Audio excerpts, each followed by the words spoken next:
Hello, everybody. Welcome to the podcast. My name is Carla Joy Treadway, and I have with me today my podcast buddy, Shaun Newman. Shaun, welcome to the podcast. Yeah, thanks for inviting me on. I found Shaun 2 years ago, and I don't know if I told you, but I listened to I think every single show of yours. I don't know how I found you. I was just blown away by every single guest that you were bringing on, and you would go for dog walks with me every single day during the winter during the pandemic. Well, I appreciate that. I don't know how I got here either. I found my way into the lives of a lot of people who, were just kind of in a similar spot as I was, and that was like, what the fuck is going on, and how do I get out of this? And I just never thought there was any harm in asking questions and keep bringing people on and keep talking about it. And it kind of gave me a level of sanity in a time where there was definitely, I felt like zero sanity. And, um, for a lot of people, and by sounds of it, you as well, Carla, it gave you something to hold on to. But as much as I gave you guys something, all the message that came the other way kind of gave me enough to, endure some of the things that came my way and keep putting some things out, because for a little while there it was, I don't think insane is the right word, but I can't think of a better one. Yeah, and it's just getting more insane. Can you give us a little bit of a backstory Sure. on your podcast? Because I know what it started out as is not necessarily what it is today. So give us a story about Shaun Newman wants to start a podcast, and what was your show going to be about? Well, I'll try and I always have guests come on. I'll try and keep it brief, but I'll try and give you the story so people can get a feel for who I am. But I'm a small town kid, grew up on a farm in small town Saskatchewan, and growing up played hockey all my life. So I got to play across Canada, into the States, across in Europe. And I don't want to fill anyone's head full of smoke. I wasn't anywhere near the NHL, but I did get to travel and play the game I love. And along the way, when I was closing in on the end of that career, I was like, okay, what do I want to do when I'm done? And I wasn't one that wanted, I tried, a few different things, scouting and camps and different things in the hockey world. But the thing that I really enjoyed was the radio. And so I talked to, go back to 2012. I talked to just a ton of people in the industry, and they all said something along the lines of, um, you're going to get paid like shit. You got to be willing to move anywhere, and you got to be the best. You don't want this occupation. It's, go home and, whatever, blah, blah. And they talked me out of it. And I've never taken any ill will to that. I think they were trying to protect me from like, um, hard work or, disappointment or whatever it is. The thing I laugh about now is like, to be good at anything, you're gonna get paid like shit at the start. You're gonna have to probably move around. There's few occupations such as podcasting, and yet I find myself on the road a ton. And then you got to be the best. Like, I mean, I think we all strive to do that in our given occupation. So, like, all that stuff when I was younger, I just didn't fully understand. So that steered me away from radio, which maybe in the long scheme of things was the best thing that happened to me. I'm not sure. So then I worked in the oil field for this year would have been 11 years. And in 2018, I've heard my first podcast. And don't judge me for that. There's a ton of people who knew about podcasts well before that, but I heard my first one, and it was just like a light bulb. I was just like, this is, I can do this. Like, I may be shitty at it, but I can do this. And so the first one I ever did, like not the first one, I was sitting in a meeting for my own for Baker Hughes. I was working for Baker Hughes at the time, and so I was sitting in a meeting, and I wasn't like, the room could have been gone. All I was thinking about was, I think I could do this show, and I'm like writing down notes, and I'm not doing anything to do with oil field or sales or anything. I'm just like writing down notes, like, oh yeah, yeah, that'd be interesting. And then I pull up my phone, and you got your voice memos, and I did a voice memo. I just kind of did like a promo, if you will, and sent it to this book club we'd formed and said, what do you guys think of this? And I was terrified to do that in the beginning. And they came back and were just like, yeah, this is a solid idea. You should do this. So fast forward to 2019. One of the guys in the book club, Ken Rutherford, had helped me create a studio, because we both agreed if you're going to have people in, it can't just be two mics. Take the time, build something that if you're going to do in person, when they leave, they go, man, that was a cool experience. And he had a studio. Like, I never saw that. But don't get your heads full of anything just yet. We built a studio in the basement of an old house. It was about 2 miles out of town that I would take guests out to in the middle of winter. And I swear, if you didn't know me, you'd think I was taking you out to kill you, because it was just like, what is this? There was a guy who lived up top, and he rented the top, and the basement was an office. And then in the office, there was this old storage room that used to be full of mouse poo. And we cleaned it all up and turned it into something that kind of resembles what I'm in now. And that's where I did my podcast for the first, right before COVID hit, actually when COVID, came down. And so the first 4 guests, I mean, to give you an idea, was Ken Rutherford, very good friend, helped me build the studio. And then my guest backed out, so my dad hopped on, and my dad, and then the audio guy at the time who helped me set up the mics and everything was like, yeah, you can't just record anyone. And I'm like, fuck that, I can. Get on the mic. And so it was my dad, a good friend, my dad, and the audio guy were my first 3 guests. Now, fast forward 100 episodes, and one of the things that in my brain I knew would work was consistency. I was just like, every week I'm going to release an episode. I don't care how hard it is. I don't care if I have kids during this. I don't care if I get sick. I don't care. You get the point. And so that's what happened. I recorded an episode every week. And by episode 100, I had Ron McLean and Theo Fleury and Brian Burke. And by episode 110, it was Don Cherry and Jay Onright. And like all the hockey world I was finding a way to them all. And but I never called it grassroots hockey or something like that, because I knew deep down that eventually I wanted to pivot into other things that I enjoyed. I'm a history major. I biked across Canada in 2006. Like, there's a lot more to a person than their occupation, if you will. And so that's a long way about how I first got into it. Carly, you tell me where you want me to go. Well, and then by the time I found you, you were bringing on all kinds of people that were getting canceled. All of a sudden, you had some controversial guests that had a lot of heat behind them, people with a lot of notoriety. That was a hard pivot from the hockey guys, from your dad, from the audio guy. It's funny to think about, but yeah, I mean, well, I think for a lot of us, there was a time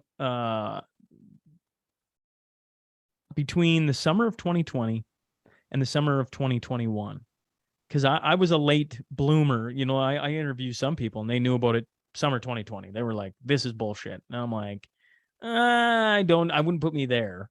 But certainly by the end of summer 2021, I was like, what are we doing? And I kind of drug my feet for a long time at the beginning of 2021. I was talking about hockey. I was talking about this. I did Braden Holtby. He's from my hometown. He Stanley Cup winner with the Washington Capitals. And I did him in the bubble when the NHL had their bubble in Edmonton, and, nobody was allowed. And so it was an interesting podcast, right? But at the time, I remember just thinking, like, this is fucking crazy, right? Like anyways. And so it got to the point of we've been meeting since December 2020. There've been meetings going on in people's barns, and just like different halls, they pop up, and we're going to these. So like quietly on the podcast, I was, or maybe on the podcast, I wasn't talking about COVID. I was just talking about life and whatever, and hockey and good stories. But in my other life, quietly, we were going to all these meetings and talking about like, what is going on, and why aren't we allowed to go see your family during Christmas and things like this, right? And it just came to a head. It came to a head summer 2021. We had a doctor coming in to speak, and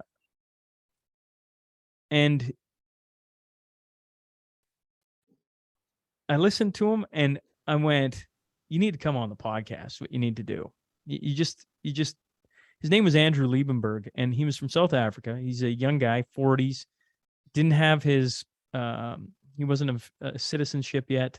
So you can imagine him talking out what he stood to lose. And as it stands, I'm quite sure, and it's funny as I sit here and I should reach out to him, but I'm pretty sure he's back in South Africa right now. And he came on and sat in the studio and pretty much shook for 2 hours as he talked about how doctors should um, stand behind the four pillars of healthcare. And he said, in my thought, nothing controversial, but watching him uh just Shake. visibly shake, like he was terrified to say anything. Well, Hmm. how do you see that and then change? And then the one that Hmm. really slam dunked it, because I did do a few more after him that were, kind of here and there and whatever, was Roger Hodkinson. He came in the studio. Now we had this group for kids' sake that was bringing in these speakers.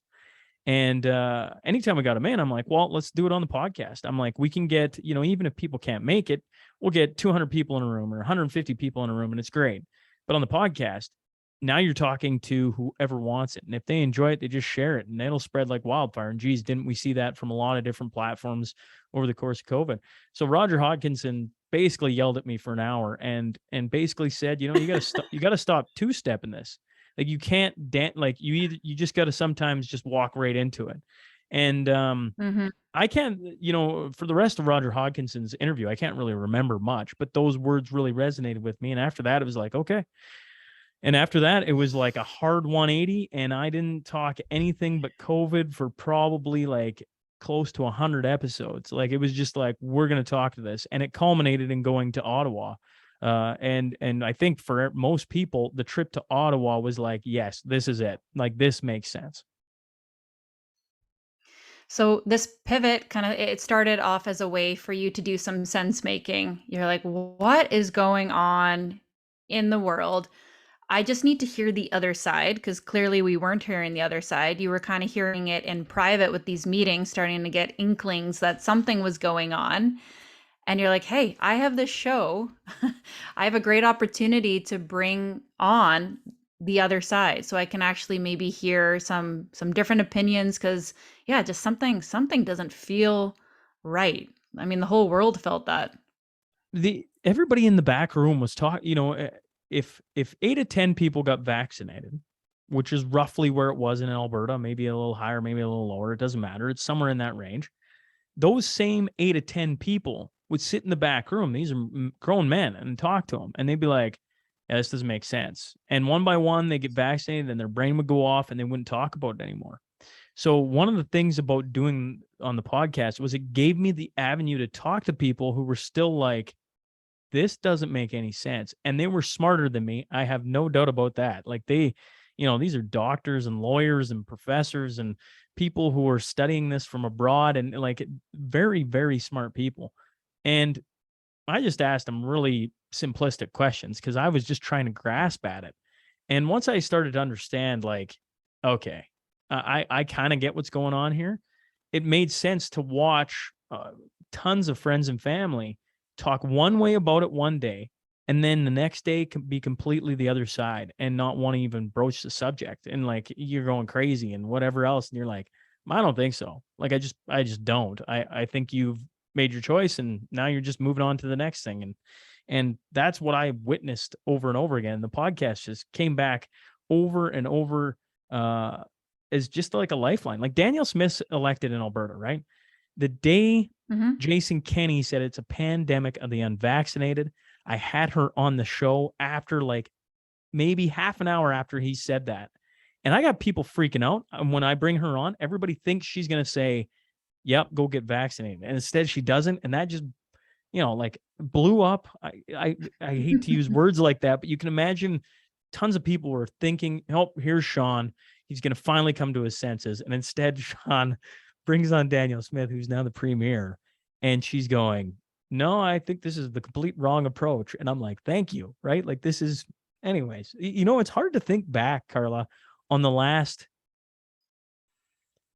for sure, 2 years, for sure. But there was a stretch there of about 8 months where it got absolutely bonkers until Ottawa. Hmm. People lost their minds, and there's never been anything so contentious. And I really understand that battle. I understand it so well because I was really slow out of the gates. I was at home making sourdough bread, watching Tiger King, and like, this isn't so bad. We gotta wait this out. We're fine. My husband got like $5,000 worth of bud and he like stocked up just in case like they were gonna run out for some reason. Guy doesn't even drink a lot. I found that hilarious. But right from the start, he was like, this doesn't make sense. He's a math guy, he's logic and numbers. Right from the start, he was like, this doesn't make sense. And I would get so angry at him. I was like, shut up, Dan. They're just doing their best. Of course it's messy. It's a pandemic. And we would argue about this and he'd get more and more frustrated. And I was like, no, like this is great. It's like a little mini vacation. We're at home making Negronis, making bread. What's the big deal? This is in the beginning. And then I had a friend that started going down the same rabbit hole as you did. A really, really smart friend, really well educated. And she started getting really freaked out. And I was like, oh man, my poor friend, she's lost her mind. I'll help her. I'll help her. So I started talking with her a lot. And slowly but surely, she started like just asking me really, really common sense questions that I couldn't answer well. And it chipped away and it chipped away at me. And then I ended up meeting one of these doctors that was actually on your show. I won't say who, traveling across Canada, cardiologist. And he ended up staying with my in-laws at their bed and breakfast. And he said, never take this. And he gave me and my whole family ivermectin instead. And he's like, take this instead. You'll be totally fine. He's like, you probably don't even need this. And I was like, oh man, like when these guys are saying that they need to do things under the table and they have credentials way above anything that like my GP has. And he's saying that like he's going to get fired if he does this. I'm like, what is going on? So I didn't really want to wake up, but all these things kept happening and people kept showing up. Um, and then they went after the kids.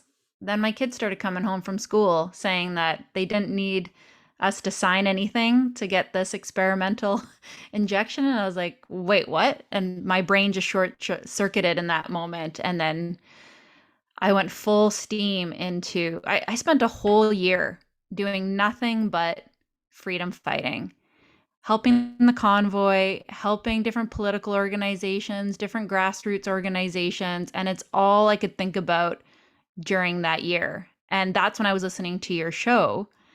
And that's when I found you at the convoy. And yeah, I don't know. I don't know where I was going with that, but just got swept away because once you start chipping away at it, you got to figure out what's going on.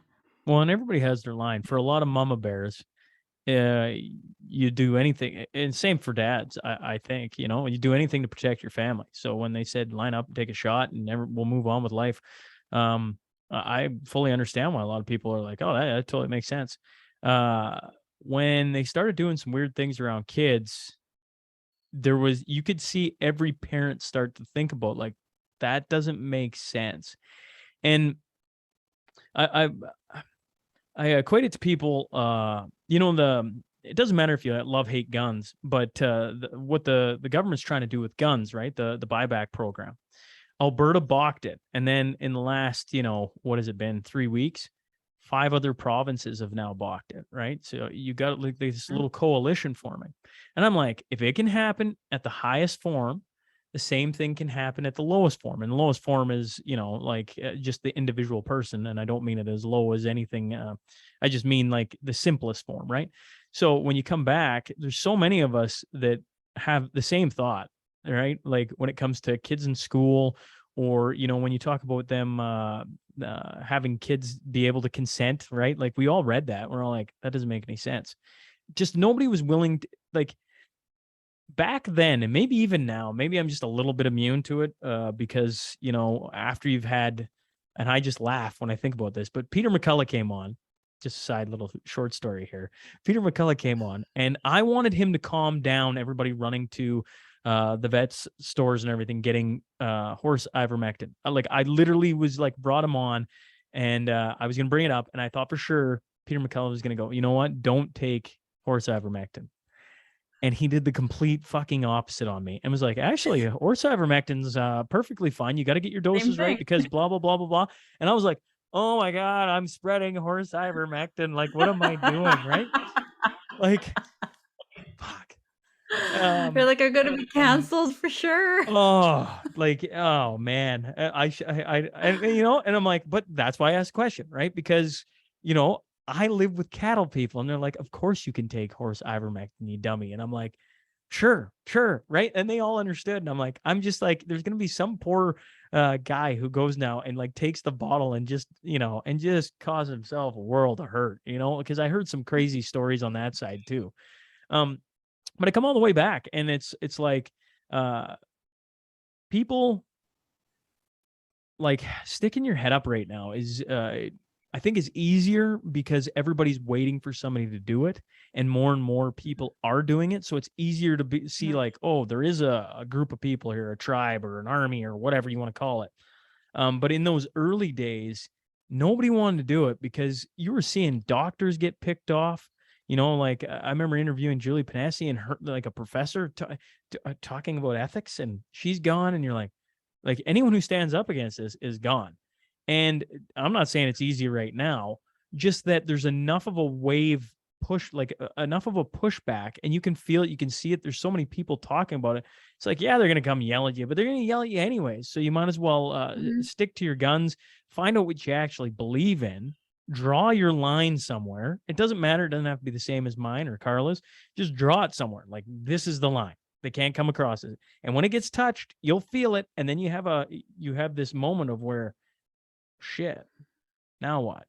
And that's a tough question because once your line's been touched or grazed or ran over, it's like, well, what do you do now? Because there's no, like, you know, and so many of us, I don't know, did you have a line before all this went on, before they came after your kids, Carla?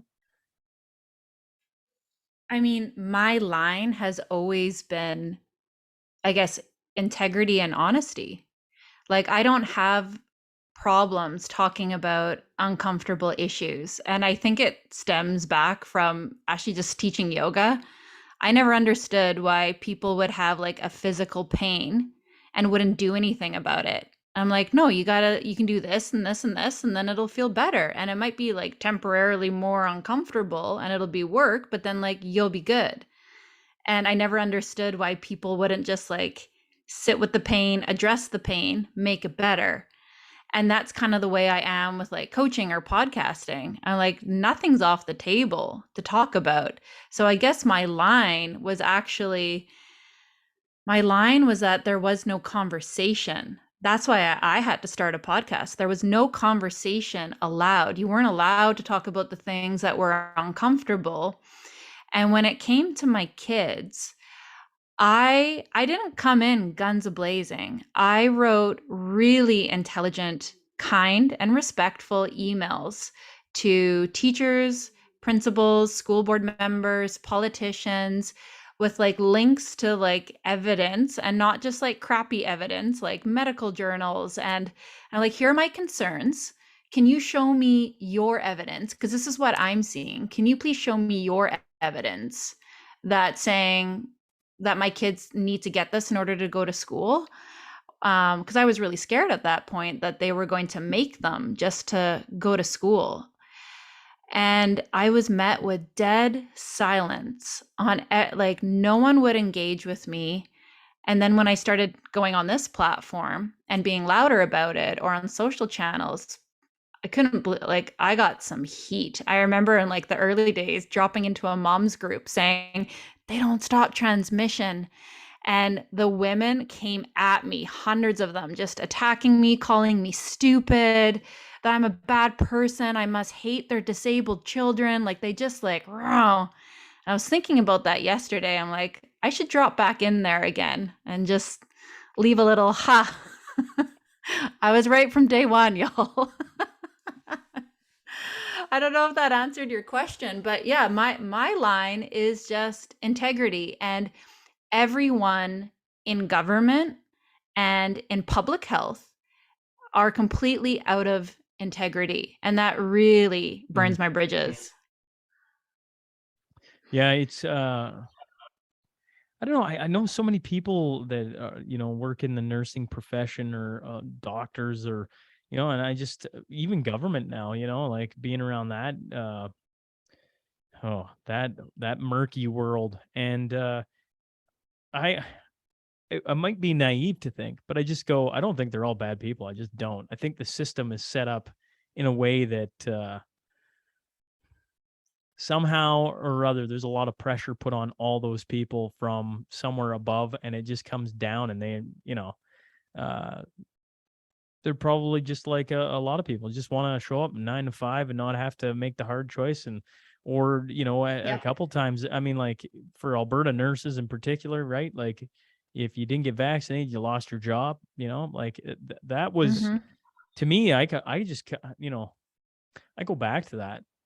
I had a Yeah. email come on a Thursday saying you need to be vaccinated by, it was about a week, and if you didn't, you were terminated, right? Like, and I didn't think it was going to bother me that much because at this time I'm like, I'm surprised I haven't got reached out to tell cease and desist what you're doing on the podcast, to be honest. And Yeah. yet it like I can joke about it now, but that weekend, like I swear to God, I had like heart attack symptoms. Like I mean, pain in my shoulder, heart, like I didn't sleep that well. I don't know what the heck was going on, but it was stress. Like when I look back at it, it's so easy to address. It was like I was stressed the fuck Hmm. out. It's like I'm about to get Mm. released from my job for something I don't want to do, and nobody will sympathize with that. There was nothing we could do. I reached out to a lawyer, and he didn't even get back to me. He's just like, "You're just not gonna win." And I'm like that was our system at that point. Like Yep. it's And that's what I crazy. mean by out of integrity. I don't mean if someone had a different opinion than me, or if someone loved the vaccine or believed in it or was giving it even. That's not the part that's out of integrity for me. Mm, It's how terribly we were treated. It's with the zero conversation, calling people stupid or ignorant, or saying that, oh, well, if you don't get this, it must mean that like you hate people who are immunocompromised. Like it was, that's what was really out of integrity for me, right? Like it was a vicious attack, and it didn't, and facts didn't matter. Facts didn't, we had facts. So I don't know, that's what really riled me up. And they just didn't let anybody talk. I mean, they're still not letting anybody talk. The big difference is it's just so evident that they're not letting anyone talk, right? Like you're seeing different shows such as yourself, myself, they're just popping up everywhere because people are tired of nobody being able to talk about what's, you know, um part of the agenda or what's going on, right? Like people just want to know, and then they want to make, like one of the I really believe in people, I guess. I have a lot of faith that human beings are naturally good, can think for themselves, don't want the worst for other people. Like they just and so somewhere along the line, though, the message from up top was like, you can't trust people. We gotta nudge them this way because they'll never do what's right. Like we gotta pump them full of fear and everything else because if we don't, they won't do this and blah blah blah blah. And it's like, actually, that's probably not true whatsoever. If you gave us all the opportunity to actually hear what the actual problem is, we'd probably solve it. Mhm. That's probably what we'd do. I could be wrong on that, Mhm. but I mean, that's what I think. So let's move away from COVID, because that was like your first big pivot. But now you've opened up the doors to, you've had some amazing podcasts on climate change, on politics, on religion, all these things that are also contentious issues. Was there something about COVID in particular that opened up the door for you, where you're like, I think I need to talk about this other stuff? Is there a connection?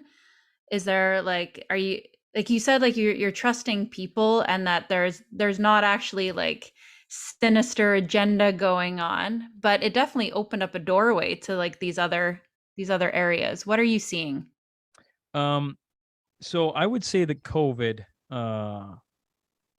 made me realize I have thicker skin than I care to believe. Like I want to walk in a room and I want to be able to shake hands with 50 people, and I want to, you know, not have an uncomfortable air because of any guest I've had on. But no matter what I did, I couldn't appease everyone. Um, I offended people all the way through it. And so I just was like, I think what we've done wrong here is, instead of talking about the hard issues, like we are, but only from one slant. And even from the slant, like one very narrow viewpoint, right? There's one solution. Mhm. This is it. And this is what we need to do. And we're going to do this whether you want to come along or not. We're going to pump it you full of whatever in order to make you buy into this. That was COVID, right? There was no, let's look at what the other countries are doing. Let's look at Mexico, Brazil, etc. Not Brazil, Mexico and India, sorry. So that was COVID for me. And coming off COVID, I mean, geez, there's still stuff going on. As we know, the inquiry is happening in Ottawa right now. And certainly there's other odd things that are still in the system from all the mandates and everything that was put in. So when I kind of came back after a 2-month hiatus, I just went, okay, there's a lot of things that need to be talked about. You're going to piss everybody off no matter what, right? So let's Mhm. just talk about them. And I try really hard not to be like, well, I believe and you need to believe, because I don't know that. If somebody finds somebody that's a really good guest they want me to bring on, I try, because I want to Mhm. hear everybody out. I think that's the best way we get to a solution faster. I look at the world is full of problems. Let's just solve the problems and we got a better world. Like it's pretty simple. So why nuclear? Well, look at what's going on in Europe. I mean, why green, or why climate change? Why nuclear? Why these topics? Because I look at what's going on in Ukraine, and I go like, I don't even think I can begin to tell you who's good and bad in that. I don't even want to. I just know people are suffering. That's what I look at. I look at what's Mhm. coming down the pipe for all of us though, and it's like, it's not good. And we got all these agendas put in, no different than COVID, that says we're going to have one solution. This is it. You're going to follow it. And the only people who are going to get hurt out of that are all of us, Carla. We're all going to get screwed on it. So, like, Mhm. for me, the podcast, and I hope I'm doing it justice here in a roundabout way. The reason why I switched was, so I did about 100 in COVID. And then after I'd done all my things and looking at it, I went, the only way I think we move ahead is through politics. And so for the next, it wasn't every single one, but for a good chunk, I interviewed 5 of the 7 candidates for the UCP in Alberta. I mean, they just had an election, right? And whoever wins that is going to automatically be de facto leader of a province for 7 months. I'm like, this is insane. Huge opportunity for somebody. Obviously, having Mhm. Danielle Smith run and knowing her through all this, I was like, well, this is interesting. I should keep my finger on this. And so that was the next iteration of the podcast, if you will. Danielle Smith's Mhm. elected. And I think for all of Canada, that's a great thing. You can love or hate what she says, but I don't see how, in United States, if you absolutely hated COVID, you still had Texas and Florida to escape to, and some other states. In Canada, we had nowhere. And everyone can say Saskatchewan and Alberta were better, but we still had lockdowns. We still had vax mandates. We still had undercover cops going around and finding businesses. Like, it was insane. So I think Mhm. with the podcast, I'm trying to follow what's meaningful, like what is going to impact me, meaning you. And so with Alberta politics, I did that because I looked at it as like, this is going to be huge. And it is. You're already seeing that Danielle Smith talking about no more lockdowns, and, just acknowledging that what went on in the last couple of years was insane. Even if people hate her for talking about it, it's true. And so to me, that Mhm. was important. Now, climate change, like, man, it is getting rammed down our throat. And I'm just like, okay, so is it real or isn't it? And then the more Yeah, we've people I been here talk to, before. Yeah, and more people I talk to, it just keeps coming back to it's one narrow solution. And that's the way they're going to Mhm. push forward. They've already got all their billions into it. And we need to keep talking about it, because if I'm going to try and stand up against whatever the next iteration of a problem is, I need to understand what I'm even fighting. Because for COVID, at times I still didn't know what the heck I was doing at the end of it. I was kind of in a dark room, just swinging at the air, because I was just like, how do I get out of this place, right? And then the Mhm. truckers drove through the wall, and I was like, oh, there's the way out. I hope that answers it. I'm getting a pretty good sense from you that your desire is just to tell like a well-rounded conversation. You want to have both sides. But I think you're in this place where I am as well. In order to actually tell both sides, we actually just kind of need to tell one side because it's the side that's not being told At at all. all. Like my great awakening, and if everyone could just stop at this level, I would be so happy if people just realized that mainstream media lies to us, that mainstream media is often propaganda. Like just turn off the news. If we could just stop there, I would be so happy. Like it's unfortunate that it's gotten to that state. But yeah, just that realization that okay, most of our major publications are all telling only one narrative. Who are they funded by? Why are they telling the exact same story? Why are none of them telling the other side? Even in terms of like politics. Like the CBC will never critique the liberal government. They will only critique conservatives, and you'll never see an unbiased interview. Like just like and all the liberals are like, well, good, we don't need to listen to them anyways. And that's a problem. Like we need to be able to have conversations with everyone. Like I know before the last 2 years, I was one of those people. I was like, oh man, he voted conservative. He must hate homeless people. Like it was so binary. I had no idea. No idea. And now, like, thank God I'm in this place now where I feel like I can see clearly. And I'm not just riding the pendulum swing, right? Like, from the liberals being swung over to the conservatives. Like, I feel like I'm actually in a place where I can just, like, see. But in order to balance the pendulum, honestly, we have to tell these, I'm using air quotes, like, right winged ideas right now because that is what kind of brings us back in the middle because we've gone so far cuckoo land over to the left lately. Yeah, I'm glad you can see. You can maybe see for all of us then, because I at times I'm still muddled. I Mhm. I It's why I keep bringing people on. It's why I love what I do, because I get to talk to people even such as yourself, Carla, and I just get to sit and throw out some things. Like Jordan Peterson's, one of his famous things is to think is to risk being offensive, and it's like yeah, and then to speak it is like, I don't have all the answers. Do I want to talk to all sides? Yeah, but I don't think all sides want to talk to me anymore. Like they view me as um a right wing An extremist. conspiracy guy. Yeah, and I'm just like, nah. If there's one thing I think I can hold on to over the past since I started the podcast is I'm still the same guy. I've just interviewed, 300 plus people now, and I just have a little more of an understanding of how some things in the world work. But I still put family first. Like I, I never want to get to a place where I lose what's dearest to me, and that's you got to take care of yourself. But after that comes my wife and my kids, and like none of that's changed in 3 years, right? The reason I sat and did all these podcasts and talked and was as much for me as it was for anyone else, so that I could better inform my family on what we should do moving forward. And right now I'm doing Mhm. the same thing. It's selfish, but in the same sense, people get to ride along with me and hear different guests come on, and I hope I do it a good justice. But like I don't know, I haven't changed it. I don't think I've changed a stitch, other than I've got a tooth in my mouth now. When for your listeners, when I first started, I was missing a front giblet. Like I'm sure I looked like just Daniel Smith used to tease me about it, because I mean, like, here's this hockey guy trying to have a go at radio slash television, I guess, as these podcasts, a lot of the video goes out now. and I had no teeth, right? Like, I mean, it's kind of funny in hindsight.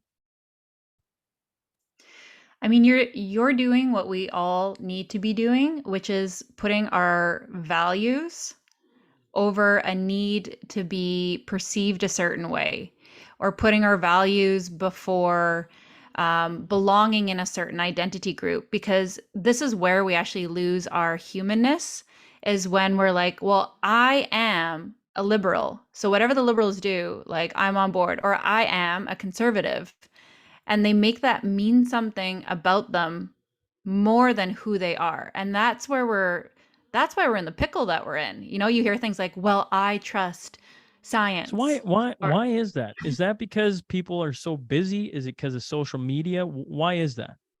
Do people resonate with liberals or conservatives or whatever the division is, but they, vax, unvax, uh, I don't know, climate versus anti-climate. I mean, I'm sure there's some, uh, why do people go to that instead of like figuring themselves out and then just trying to be like, well, actually, I don't believe in all. Yeah, I don't know. Why is that? I mean, people are tribal. I was watching a nature show yesterday, and they were showing the one wolf that was like pushed out of the pack. And that one wolf really has to struggle to survive if she's not a part of the pack. And I think that's like really built into us. Like, oh my God, if I am alone, I'm not going to survive. And I think like it might seem silly, like when I think about like the podcasting realm and speaking our truth, and we were outcasted from the pack. And that was a scary place, at least for me, to be in at first, right? Okay, I've just lost all my friends and all my customers and all my clients and all my social media followers. I guess I'm all alone. I got to figure out how to like survive as the lone wolf. And not many people want to do that. As so we do that to ourselves. And then there's always the question, is that being done to us?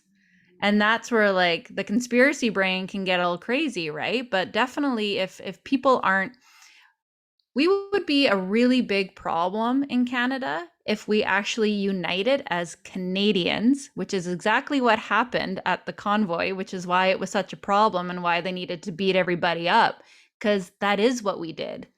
Liberals, conservatives, you for like for heck, we had Quebecers and Albertans getting along. Like that's a huge problem. You had people of every race, every religion. Like, no, we're putting all that aside and we're just uniting on our values. That is so strong.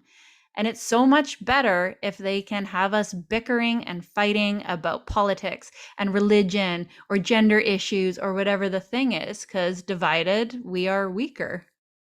So here's definitely divided. Yes, yeah, I agree with that. Here's the weird one for you then, because I hear lots of people who lost their friend circle, family, et cetera, et cetera. Uh, Certainly, I have some people who no longer talk to me. But when I sat back and thought about it for some time, I'm like, well, I only interacted with them very briefly, and Mhm. the difference I have over, I feel like a lot of people is, I got tons of my friends, maybe all of them, to be honest, which is funny to say out loud when I think about it, are all vaccinated. Now, not maybe not all of them. I would say majority of them are. I didn't lose a single one. I don't Mhm. know. I don't. And we had I had some interesting conversations through that. It's not to say I didn't have conversations with them, but that's one thing. Mhm. Uh, I don't know why I came through it different than everyone else, other than like when I came on here, I was, I'm no different, when I get behind this. Um, let's talk. Let's talk about anything. You get me in person, I'm the same way, but only if you want to, because if you don't, then there's no point in me broaching it, I guess. I don't know. But I like best friend, vaccinated, still great friends. We have, and we had some interesting chats that were pretty heated, let's say, and yet Mhm. here we are standing on the other side. And I don't know. I I hear a ton of people that just they flip their friend circle over, where I'm pretty sure I flipped my listener circle over. That's not true. And if I got some listeners who followed along and came here for this one, there's been a ton that have followed me right through everything, but there was a ton that flipped completely over. I guess I just go, I don't know why everybody had to lose everyone that was around their circle. Hmm. Maybe it's a guy thing. Maybe you have a pretty good circle of like hockey guy friends, and they're like, nah, we don't actually care. Maybe they're more easygoing. I don't know. I don't know. Maybe I don't know. Maybe it is a guy thing. I don't know. I don't have the answer, right?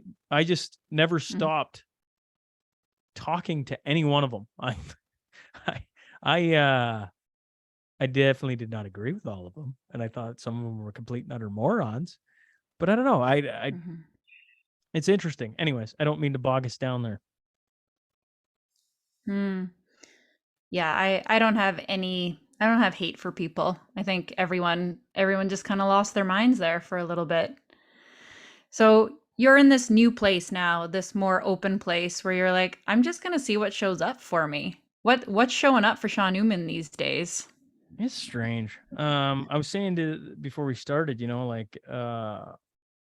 oh, so my love of radio has put me in this, like, I've stared at politics or like public service, as I call it, like serving people as like very high, I guess. Like, so I've kind of like followed it for a little bit, not like politics, just like to be on a council, to be on a board, to you get the point.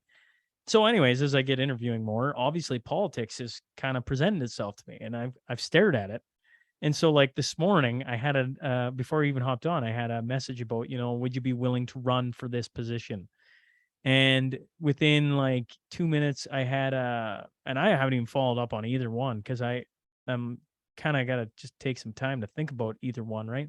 So you got one that's like, why don't you drop what you're doing and go run for politics? You'd be great at it. And then I got another one that says, why don't you come write for us? We'd love to hear your thoughts. And when you talk about going with the flow of life, how if you go back to where we started this conversation, some of it has been flow. Some of it, I swear, I'm swimming upstream trying to fight the flow. Like I don't know. Where I'm sitting today is like somebody once said, man, one podcast a week, that must be tough. Like, how do you find guests and everything? Well, I'm doing 5 a week right now and I have no issue. Like, it just, they're just bursting forth. It's more like making sure there's something that Carla and other people want to hear. It's probably the biggest thing. Um, it's the other opportunities that are really thought provoking, confusing, maybe a bunch of those all mixed in together, because it's like, I really enjoy this.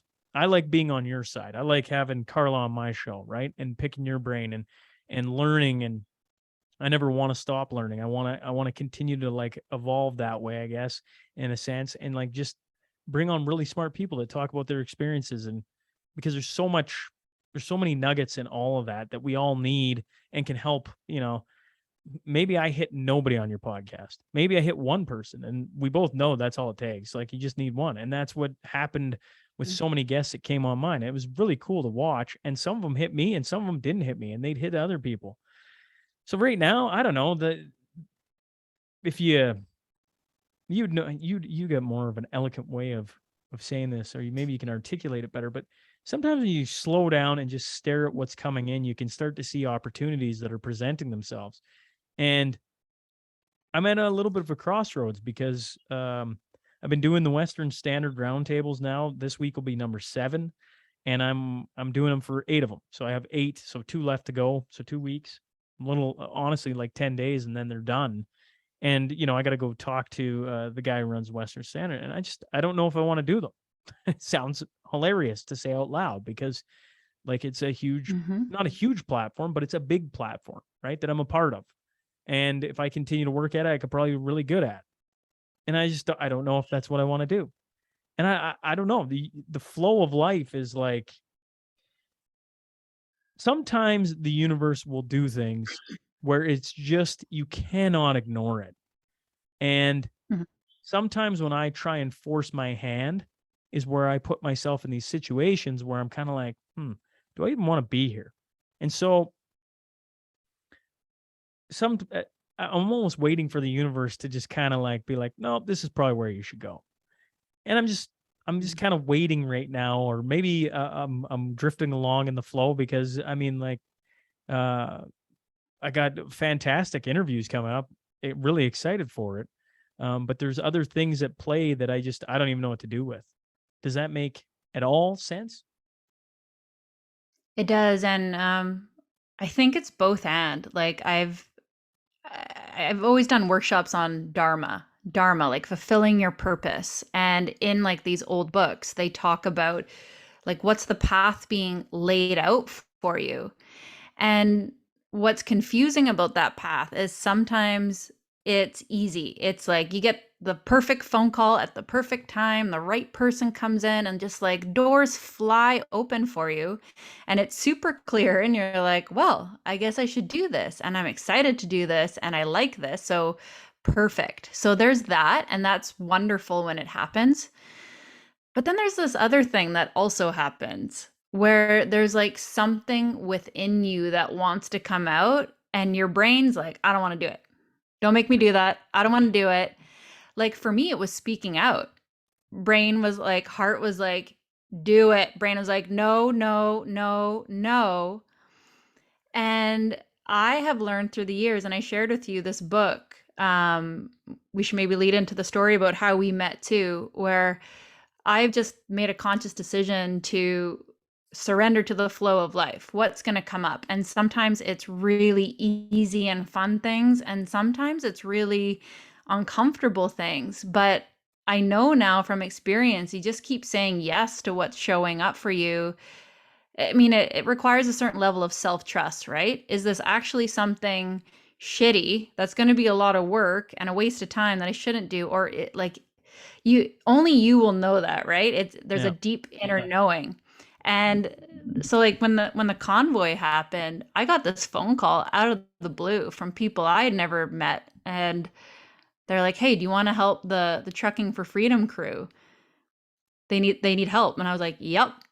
No idea like what I was doing, no idea who these people were, like just said yes.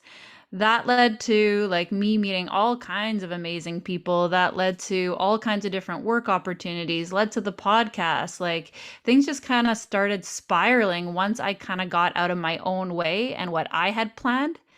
And I just said yes. And it's funny because now all these like I don't know, Shaun. The beginning, like a couple years ago, I would have said nothing's wrong, and then I went from nothing's wrong to I think there's some political corruption, and then I moved from political corruption to they're really dumb. I think they're just really dumb, and then I moved from that to like nope, there's something sinister going on, and I keep creeping my way up to maybe it's conspiratorial. I don't know. But all I got to say is being in this place where I'm awake to all these things going on, I'm not tanked by it. I'm not tanked. I'm not scared. And the reason I don't feel bad at all, no matter what happens in the world, is because I keep trusting all these things that keep showing up. And I got to tell you, Shaun, there's a lot of good things just like landing in my lap out of nowhere people, opportunities, connections, and that's pretty exciting, I think, if we just like get out of our own way for a little bit. Yeah, getting out of your own way is a good point. I have to say you mentioned earlier that I don't believe anything sinister is at foot, and although I trust people, I truly think at some point you have to admit, it's either stupidity or something really sinister is at foot. Um, one of the things that um, just finished reading a book, The Way of the Peaceful Warrior. You ever heard of that? No. Um, Interesting, strange story. Anyways, the guy at the end just talks about reminds me of what hockey player Ray Ferraro once told me, but kind of in the book they say live in the now, and Ray Ferraro would say be where your feet are. And for me, part of where I'm at is like uh part of where I'm at is like I got young kids and I want to make sure that I push this as hard as it can go but not jeopardizing what all the elders tell me is the most precious years. Like you'd never get this back. And so it's like the word that always comes up when I say this is it just comes back to balance. It's like I can act like I can do 7 days a week and I can be on 4 papers and politics and this and that, but eventually what happens is you spread yourself too thin, and then one of Mhm. two things happens: the podcast goes away, or your family goes away, or I mean there's other things that can happen. And if the podcast goes away and you find a way to do that, what happens then is my enjoyment goes down because this is what gives me enjoyment. And you just see how this spirals. And so getting out of your own way sometimes is just no action is the action. And I sit and I haven't heard anything that really makes me want to jump up. And when you say, there's something that you want to talk about or something along that lines, I forget how you phrased it, but I'm like, yeah. Yeah, I've been thinking about that for a while, right? I talk about different iterations of the podcast. In the beginning, it was just like finding out who you were and community and whatever. The second was, like dabbling in different, I got to do really cool stories. And then it was COVID, then it was politics. And right now, I mean, you've already brought it up. I think me and you talked about it for quite some time, but like, um, I call it the universe. Some people call it God. Some people call it whatever. I just see it everywhere. I see people recognizing it, but not wanting to talk about it because for so long we haven't talked about it. But that also scares the shit out of me because I'm like, if in the early days of podcasting, if I said I wasn't going to talk about 2 things, it would be religion and politics. And I've knocked off Mhm. politics because it's like it's important. And I look at religion and I go, I don't know even how to like. That's like it's like that is a giant among giants, right? How do you talk about such a thing? And it's kind of what I've begun doing. You just start. You ask a question in an interview, and maybe it leads somewhere, maybe it doesn't. And if people are following Mhm. along with the podcast, they're going to see it a little bit more because it's my easy way of like dipping my big toe in the water just to see how it feels. Because one of Mhm. the things that shook me a lot from coming back from Ottawa was what I saw like, and Ottawa was something I don't even know how to explain it. Divine, like I mean, it just beautiful. Like just I didn't realize people had that level of humanity. You talk about Alberta and Quebec, that's bang on. Um, But coming home, what really still plays with my mind is you get talking to people, very unsuspecting people, Carla. People you'd never think would want to talk about God or the universe or spiritual things. Okay, and they'd be like, "Oh yeah, I've known about a lot of these things for like 20 years." I'm like, "What do you mean?" "Oh yeah, I don't know, I've known." And I'm like, "Okay." And they're like, "Oh yeah, yeah." Mhm. I'm like, "So why is nobody talking about it?" "Well, it's they'll think you're crazy." I'm like, "Yeah, but you don't think I'm crazy. I don't think you're crazy." And now I keep running into those people. I'm like, "Okay." So they're all sitting out there, all on their islands, not willing to talk about it because they'll seem like they're crazy. You feeling like you catching anything else that we just talked about for an hour? It's called COVID and everybody thought they were on an island and were crazy. I'm like, "Oh yeah, wait. Like all I see is the same trend happening all over again." Like Mhm. just that I now have the experience somewhat to talk about it a little bit. And it makes me super uncomfortable. I don't like talking about it, but that doesn't mean you shouldn't. And the more people that talk to me about it, the more people are just nodding their head going, "Yeah, I know." And you're like, "Okay. So what are we all waiting around for?" Like what are we like what are we waiting for? Or we're just gonna sit here and like I don't know. But I don't have the answers. And when you talk about talking about something or something that wants to get out of it, it's like, "Oh yeah, well I've known that for 6 months now, right?" Just nobody's like everybody's like, "Oh, you can't talk about that. People think you're crazy." It's like, well, people probably already think I'm kind of crazy. So I mean, what's one more on the old list? I find it hard to talk about too.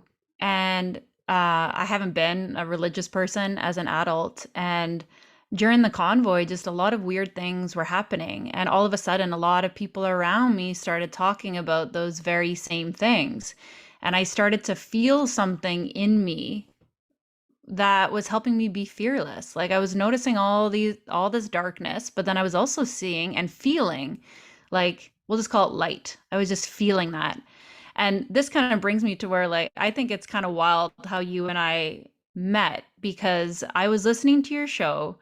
I heard you say that you needed a break and you weren't alluding to anything like serious at that point. And I never do this. I don't just send emails to strangers. Like, we weren't friends at that point. I didn't know you. I don't just randomly email people. And something in me said, Shaun's not in a great place. You need to send him an email and tell him that essentially everything's going to be right. Like, everything's going to be just fine, that there is this like army of light building and that he's surrounded by it, and just like not to worry. Like, I can't remember exactly. It was something like that. And you had answered me and we chatted briefly, and then that was it. And That was it. then like a And year. then 6 months later, we sit side by side at a, like, that's something. When things like that happen, you asked me to come on, and I would have said yes anyways. But I was like, no, this should probably happen sooner, Shaun, than you think. And I don't know why. I just go, those turn of events, or those, series of events don't happen all the time. They just don't. I'm like, I don't know what that is. Like, I have no idea what that is, but I'm curious about it because I'm like, that's pretty cool. And I would say I got emails from a ton of people, and one of the things I guess I didn't realize by turning off the podcast for that time is I had people I had some people who were very angry at me, like, you're banding us, and that like tore at me, because I'm like, oh, I'm not trying to, like, if I fall apart, I'm no good to anyone, but I didn't realize how much of a lifeline it had become for a lot of people. But going to your email, I mean, like, those emails just encapsulated where I was at. And I mean, anything people have heard about Ottawa is absolutely true, right? Like, I mean, most beautiful place, safest place. I listened to the inquiry going on in Ottawa and people talking about danger. And don't get me wrong, I saw that too. Like, there's two sides to it. As beautiful of it was, one of the stories that I think I told, maybe even on that episode, was the guy running around with a mask on, yelling at truckers, and you could just tell he hadn't, like, looking back on it, he hadn't slept in a long time. And it was probably to do with the horns, and he was probably stressed, and he's probably watching the news saying these people are here to, kill and maim everyone, right? And he Mhm. came, and if I could embody how calm I was when he was yelling at me, I don't think I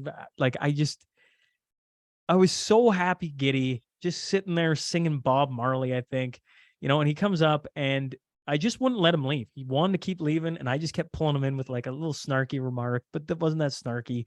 And I just held my ground. And, he was absolutely upset because him and his wife just couldn't sleep. And it was because of, not of the horns, because of a car alarm. There was two guys with a car alarm that they had hot wired into their car so they could go off as well. And I said, okay, well, I'll go turn that off for you. I got no problem. I'll get that off for you. And he's like, what? And I was like, but it's a deal here. So you got to get something for me. I'm not going to just do something for you. We got to go both ways here. All right. All right. He goes, what do you want? And I just want a bottle of water. Give me a bottle of water, bottle of water. So I walked down and talked to these two guys, and like, I mean, I just did they would have turned it off for pretty much anyone. Right. But I made them laugh, and we had a little thing, and they're like, oh yeah, for sure. Turned it off. Came back. There was a bottle of water sitting where I was sitting. So he'd obviously, and, so I just sat down. I didn't think anything of it. So I'm sitting there having a drink and whatever. And here comes this guy with the biggest smile. He was still wearing his mask, but you could tell he was smiling. And he shook my hand. And I said, well, what's going on? He's like, I just got to go. Thank you so much. Thank you so much. And he just bolted off. And I'm like, huh. Well, that was an experience. And as much as we like to think Ottawa was this place where nothing bad happened, it's a lie. It's just nothing really bad happened. Like, I mean, we just were inconsiderate to other human beings, I say, would be the biggest downfall of Ottawa, right? Like, letting horns off for that long was a Yeah. FU to government. And you didn't understand that there was a ton of people that were fearful of their own shadow who thought you were there to kill them. And I don't know how you would ever fix that part of the situation, just that was there. And, coming back from there, was difficult. You were in this like bubble. I don't know what to call it because I still haven't found a great word for it. And as soon as you Mhm. left it, it was like you popped out of this like invisible force field, and you just realized, oh, oh, oh, okay. And it took probably a month to come down from that. I've talked to so many people that say the similar thing. Like you just, I don't know what that is. Um, I'm rambling here a little bit, Carla, but like there was so many good things that happened there, and yet there's so many strange things that one can't even begin to understand. And so when you talk about different iterations of the podcast, I'll tie it back to that. It's just that's what I've done on the podcast is tried to understand different things because by asking questions, it Mhm. leads me to some answers or at least clearing up some things that I was really confused at because a lot of the world is a gray mist. You have no idea. Like UK and Russia right now, um, you look at it and like all of the Western world is pushing everything they have into Ukraine. Like it's like, okay, so we're against Russia. And yet I sit here and I Mhm. go, anytime the narrative is that clear and concise, it probably isn't that clear and concise. No, I mean, I just watched Candace Owens' documentary about Black Lives Matter last night, because that was another big narrative that was like really pushed on everyone. Like, put your black squares in, everybody go along with this, like, don't ask questions. And she just shattered that whole thing last night, too. And you're right, anytime there's like one story that, like, all my red flags go up. Know what I thought was really weird about the convoy? Sure. Yes, it was a huge inconvenience. Yes, people were partying and there was raves and bouncy castles, but after 2 years of being pent up, people losing their jobs, losing their livelihoods, getting injured by these things, like there was a lot of rage in people. And I think of like there was a lot of like manly men that went, right? Like truckers, farmers, like all kinds of people. And I know that they were drinking and stuff at night too. And think of all this rage, and they knew they were about to get like beaten. Not one act of violence. Not one. Like Ottawa tried to lie about that, Yeah, but about arson and yes. yeah. And what I Go would ahead. say to that is the amount of faith believers that were there. I was an anomaly being there. We'll leave it at that, right? Like I was there. There was these different groups of people. There was your Christians, or maybe I'll even branch it off from Christians. Your people who went to some form of church. Then you had your spiritual, could be, energy and light and just different things there. And then there was Mhm. Shaun and a group of people over here that just walked in. We're here to Ottawa. We're gonna do some. And then you just got smacked across the face with all these people that knew they'd been called there for a bigger reason than they could ever begin to understand. And by the time we reached Ottawa, I would say majority of people weren't even swearing that much anymore. They were just like, "No, I don't even care about Trudeau. I just want him to like stop what he's doing." I like, Mm. I like there, but at day 3 or whatever it was, people were talking about dragging him back to Alberta, right? We're gonna hang him, we're gonna drag him back, and whatever. And by the time you got there, that Mm. had all changed. By day like Mm. 3, I want to say, of being in Ottawa, full on group prayers happening, people praying everywhere, like, um, Mm. and I don't fully understand the power of prayer. I want to say that very clearly here, but Mhm. that there is more to it than I give credit to. How's that? Because the amount of prayer that happened in Ottawa was, I don't know, I'd never seen anything like it, and it didn't seem like that weird. Although I'm sure to somebody on the outside it probably did seem a little weird. It just seemed like it needed to happen, and that may sound strange coming out of my mouth because like I think I go back to your email. I grew up going to church, but as soon as I got out of church I was away from it. I didn't want anything to do with it. Mm. So to Same. have people, to be in Ottawa and to sit around and pray with somebody, um I don't even know what to say about that, right? other than you talk about how there was no violence, and everybody understood, like absolutely everybody understood. And instead of trying to escape the hardships, they steered into it with like smiles, prayer, goodwill. Uh, I've read the stories on Gandhi, and it reminded me of stories of Gandhi, nonviolence. Mm-hmm. It just, to me, that's a lot of what was missed, because if you frame it that way, then it becomes a religious movement, and it wasn't a religious movement. Hell, I was there, and that isn't Oh, what it was. it wasn't. No.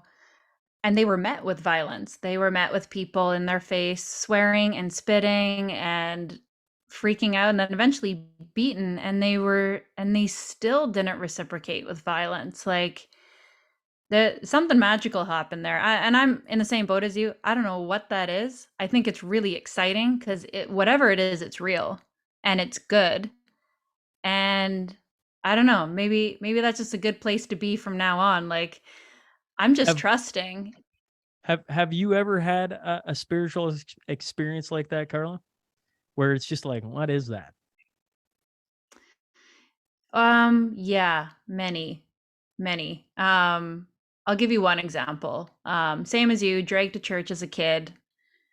Didn't want anything to do with it. As a teenager, as a adult, partied my face off. Became a yogi. Always kind of thought in the back of my head, um, I'll care about that when I'm older, because it definitely was drilled into me as a kid. Like, that's probably what you should do. But I don't fit well in like a conservative box or a church box. Like, that's never been me. I'm a pretty wild person. But anyways, one day in my like late 20s, I decided that I'm going to care. I'm going to try caring about this and like try it on, see what it's like. And I kind of thought something magical would happen. Like, I'd feel something, the heavens would open up, I'd fall to my knees, and I'd be like, "Oh my God, it is real." Well, nothing happened. And I've never felt like so low. It was such a weird experience. I was like, I guess it's not real. All the stuff that people have been talking about. Well, I'm living in BC at that point. My mom comes to visit, and my mom wants to go to church. I haven't been to church in 20 years at this point. And I'm like, "Sure, mom, I'll take you to church." And the night before, I'm saying to my husband, "Oh man, I thought this stuff was real. It's clearly not real. And if you pray and you just ask for guidance, like, can you just give me a clear path and just tell me what to do? Like, I'm just asking, like, I want to be a good person here. I'm asking you, what should I do? Why can't God be mystical? Why doesn't he just like write it in the sand? Why doesn't he take my kids' magnet letters and just like assemble it on the fridge and just tell me exactly what to do?" My exact words were, "Why can't God be more mystical?" And I was so clear that I was atheist. I was like, this thing isn't real. So I take my mom to church. I sit down. The pastor looks right at me. I'm in the back. And the very first thing he says, "God doesn't need to be mystical.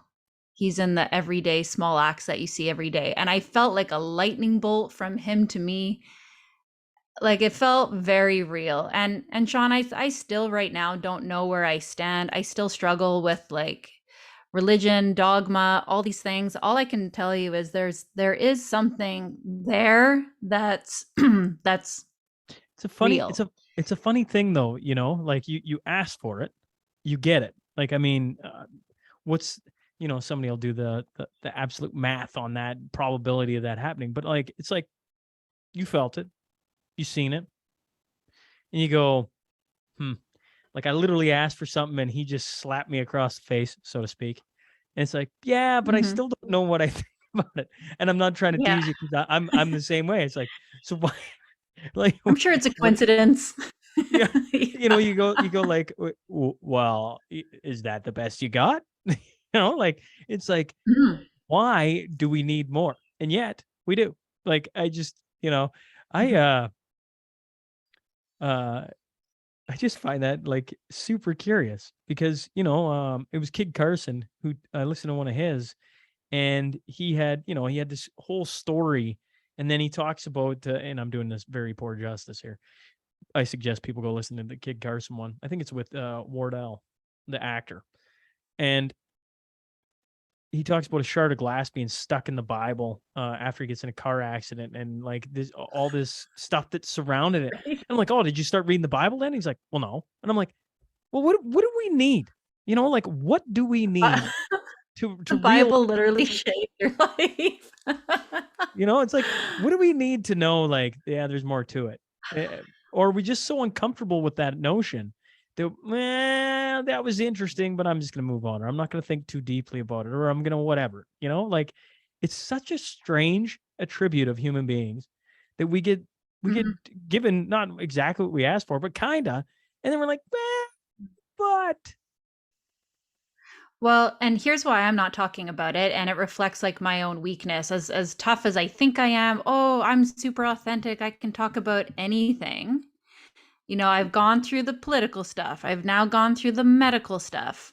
No problem. This last little piece, I will get eaten alive for. And I'm back to square one of like, people are going to think I'm crazy. People are going are to you talking about, unfollow me. and you're talking about religion or faith or whatever? Yeah. If you talk about any of that, it means a certain thing. And I guess I've decided at this point too that there is no topic off the table because I know a lot of people are curious too. And I don't care what people believe. I'm never going to tell people what to believe. Heck, I don't even really know what I believe. I'm just open to the conversation. And I'm going to make that I'm pledging this on this podcast today. I am just going to make it so normal to actually just say what you think and talk about everything. And that's it. I'm just going to leave it there. I'm not going to say needs to be a certain way. I'm just going to make it so normal to talk about everything. Well, I think it's in like, if you can follow the tea leaves, like the it's everywhere. It's literally everywhere. These little coincidences or God or the universe or whatever. I don't care what you believe. If you believe there's Mhm. something bigger picture, whatever that is. I think back to a Matthew McConaughey book, weirdly enough. He had dreams, and they were of the wet type. And if you go back and read Green Lights, he has 2 times in his life where he has a dream Mhm. and then follows that dream all the way across the world to go see what it means. That's Matthew Mhm. McConaughey. That's one of the biggest stars in Hollywood, right? Like, I mean, it's Mhm. right there for everyone to see. I interviewed Jim Pattison. He's maybe one of the wealthiest businessmen ever to come out of Canada.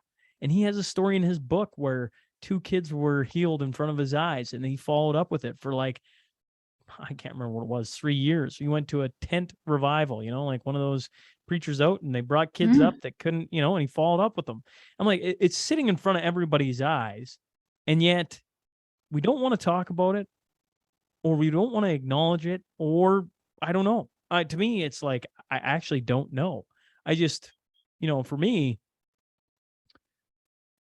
I look at when I look at how I came to meet my wife and things like that, there's things that just went on where I'm like, I was a pretty stubborn person, and a giant snowstorm comes in and holds me where I am, and forces me, this way instead of that way, and you end up where you are right now. And it's like, it sounds so romantic to say, but it's the absolute truth. Like, I was getting the hell out of there. I didn't want to be there, and instead that's where you end up. And I've heard it through so many different people. And Glenn Sather, the architect of the Edmonton Oilers dynasty in the 1980s, he met his wife on the side of the road, um, in New York City, on like an overpass. She had a flat tire, and he pulled over and helped her. And I'm like, oh my God, what is that? And he's like, some things you just don't need to ask questions about. And sometimes I wonder if he Mhm. has it right or if I have it right. Like, are we better off just not acting, or, trying to figure out what the absolute answer is, or to continue to bring everybody together? We eventually have to find that out in order to have, I don't know, unity. I don't know, humanity. I don't know. I don't think you ever have to know. I think we just need to stay open. I think that's the key to everything. You need to stay open to what's showing up for you. You need to stay open to other people and hearing other sides of the story, like we're never going to know. We're like, even with what's happening in the world, we're never going to know. People think that they know, but like there's some fucked up things going on. We're not going to know because we're not in the clubhouse. We're not going to have a definite answer of what's going on. So at some point we just actually have to be okay with not knowing and just staying open. Well, maybe you're right there. Problems of the world solved, Shaun. Done.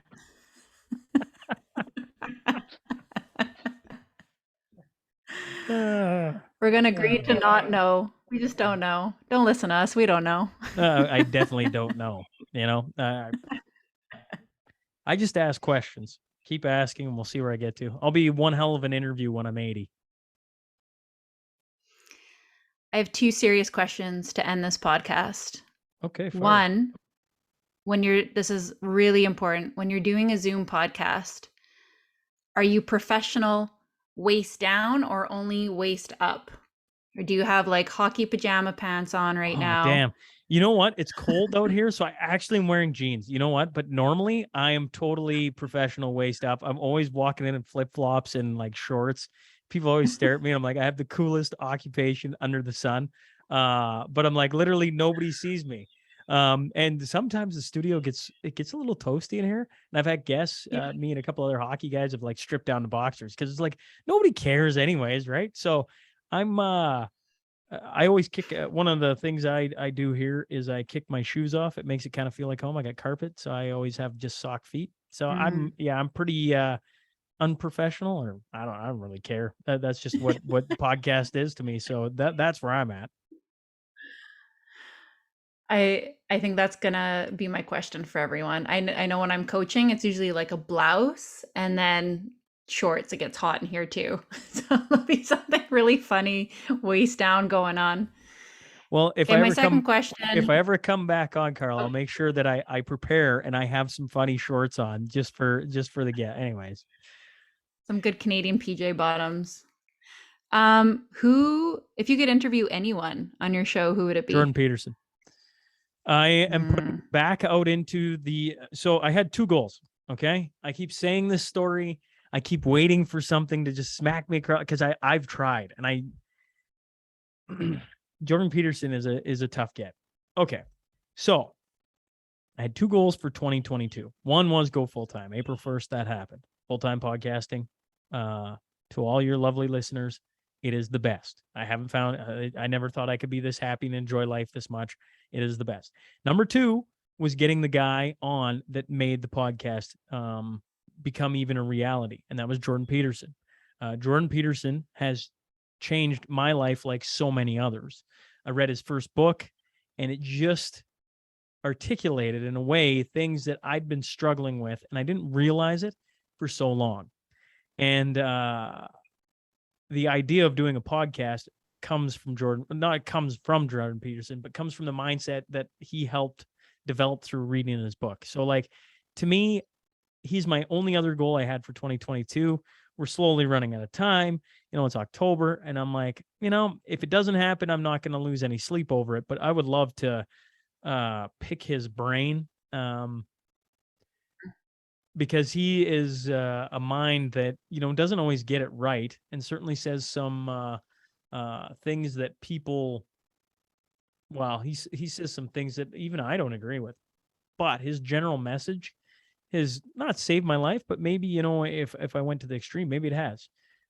He's made me a better person. He made me, like things he's done and written and just articulated have absolutely shaped the way I think now and has led me to this point. And it was one of the starting points. So if I had any opportunity, oh man, Jordan Peterson. So throw that back out to the universe for like the 50th time this year. If Jordan Peterson somehow or someone hears this and they're like, oh yeah, that's an easy ask. Well, I hope so, because I've been working on it and I've gotten close, but not close enough. Well, Jordan Peterson, I don't know if you're a fan of sense making. If you're on here right now, get your people to call Shaun's people and make this happen. Who would you take? Who if Carly could have anyone, who would you have on your podcast? I mean, I know I rank high up there, but I mean, who would be the one? Yeah. Jordan Peterson would definitely be up there for me as well. But if I had to be unique and pick, I love Joe. I love Joe Rogan so much. I wish Joe was prime minister. I think he's such a well-rounded person. And same with Jordan Peterson. People can get mad because they disagreed with one thing he said. But I'm like, well, what about the rest of the things he says? And Joe is one of those people. He's really good at asking questions, at being honest, and also not giving a fuck. I really appreciate people like that. Still kind, still respectful, but also he's just going to say what he's going to say and he doesn't care about being perceived a certain way. I think that's how we need to be. Yeah, Joe Rogan would be. I mean, he's number 2 on my list. So there's a reason me and you get to talk. We think along the same lines. Um, but yeah, Joe. I mean, I feel like at some point, if I have a trajectory, which I do, but I mean, if it continues to go where it's going, at some point you float into the universe that's 5 universes over from them, but you're still kind of in the same galaxy. I don't know which is bigger, galaxy, Mhm. universe, whichever. And eventually those things can happen. I would just really like Jordan Peterson for this year because it's, there's only been one other guy who ever escaped my grasp, and that was Wayne Gretzky. And Hmm. I got as close as his, like, some of his best friends, his agent, and they just basically said, yeah, like, you know, piss off in the very nicest way. And I was like, well, crap, right? So Oh, I just remembered too. I lied to you. You're not the only stranger I've sent a message to. I sent a message to one other person during the pandemic. I sent a DM to Elon Musk because I was like, if anyone knows what's going on right now, it's Elon. He's got the most amount of money. And I sent Elon a DM and I was just laughing in my head about this. And I just said, Elon, what's going on out there? And should I get vaccinated? I was like, if he didn't respond, but I'm like, if he does, I'm gonna really know what's going on. well, Elon's a funny guy, like his latest stuff with Starlink in the Ukraine, like that's pretty funny where he basically got told to fuck off by the Ukraine. So now Starlink's not giving him free service and is pulling that. And he said, No well, way. I'm just doing what they told me, right? Like, Yeah. uh fantastic. Awesome, Sean. Well, thank you so much for coming on the show. This has been fun. I'm really thrilled I let life take me on this journey because I get to meet such great people just like you. I really appreciate your time here today. Yeah, thanks for having me on, Carla. I mean, I don't know if we solved any world problems, but at the end of the day, it was a fun little conversation, and I enjoy hopping on with you. And of course, if you're not following Sean's podcast right now, it's called the Shaun Newman Podcast. And you are you, Sean, not a W, Sean. Get That's that right, right, everyone. and not seen. Yeah, yeah. I confuse everybody with the SHAUN. Anyways, yeah, I would love to have people come and the phone line's always open. I got my phone number stuck right in the show notes so they can get a hold of me and yell at me or applaud me or both. It doesn't really matter. I like hearing the pulse of what people think about guests and everything else. So if anyone wants to hop on over and take a look, by all means, reach out to me. I'm pretty accessible. Awesome. Thank you, Sean. Thank you.